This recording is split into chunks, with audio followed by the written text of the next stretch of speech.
Bom, como estamos vivendo um cenário de tentativa de um acerto de contas, nem que seja parcial com as Forças Armadas, eu achei importante falar um pouco desse personagem, o Paulo Mañaes. Ele foi um militar que durante a ditadura militar, perdão pela derrapada aí, gente, não vou editar não, que durante a ditadura militar ele torturou, participou inclusive de sequestros e execuções de vários presos políticos, e durante as investigações da Comissão da Verdade, ele aceitou participar, aceitou inclusive dar o depoimento e ele confirmou todas as práticas que ele cometeu e não manifestou nenhum arrependimento. É sempre bom lembrar que desde que a ditadura militar acabou, dentro das Forças Armadas não mudou a lógica de que eles salvaram o país do comunismo, de que a Constituição de 88 é um retrocesso, né?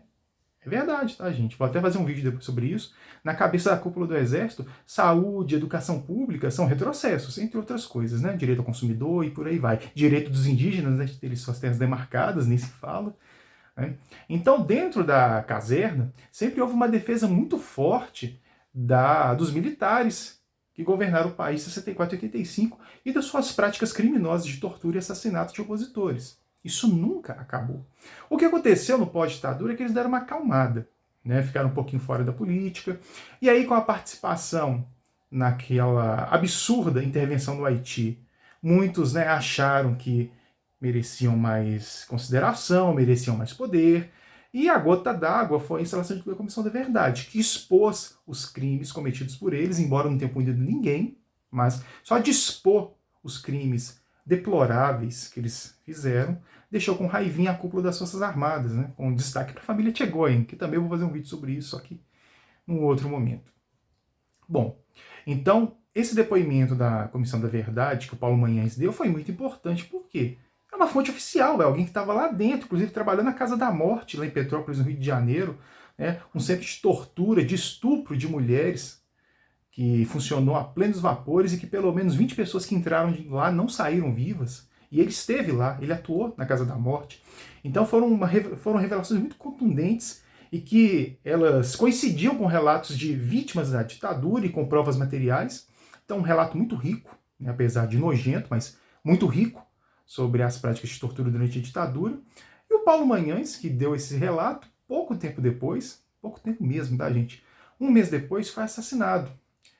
O sítio onde ele morava com a esposa, se não me engano, foi invadido por assaltantes, lá em Nova Iguaçu, e ele acabou sendo assassinado por esses assaltantes. Bom, aí começa a ficar um pouco estranha essa história. Primeiro, um intervalo de tempo muito curto, né? Que pessoa azarada, né? Um mês depois de dar um depoimento na Comissão da Verdade, onde ele expôs as Forças Armadas, ele é assassinado.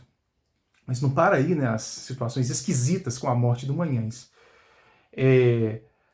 Descobriu-se rapidamente que o primeiro site a dar notícia sobre a morte do Mañaes não foi o do G1, não foi da Folha de São Paulo, enfim, não foi de nenhum veículo de notícia, foi da Verdade Sufocada, que, para quem não sabe, é um site que defende o legado de tortura, de abusos da ditadura militar.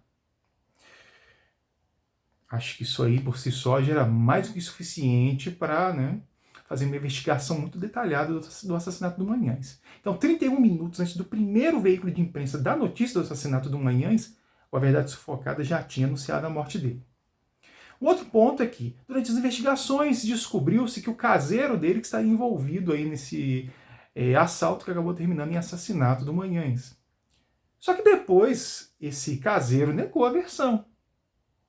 E também parece que tá de boa, é isso mesmo, vamos fingir que nada aconteceu.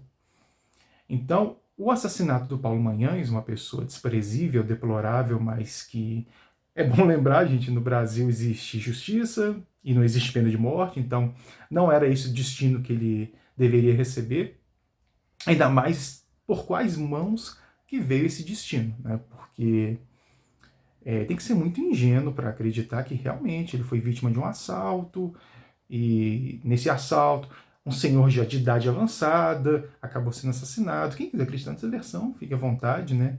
Mas eu tenho grandes suspeitas de que, na verdade, o que ocorreu foi uma queima de arquivo, que foi, inclusive, o ventilado naquele momento e que, infelizmente, não se fez uma investigação mais profunda para se chegar a essa conclusão. Esse foi o grande problema.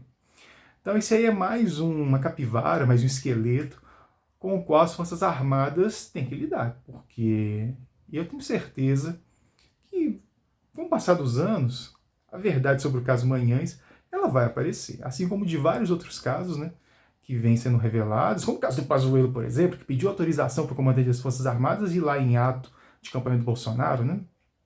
Então, enfim, eu acredito que o caso Manhães ainda vai aparecer mais detalhes estarrecedores sobre o assassinato desse torturador. Eu creio que não foi assalto, não.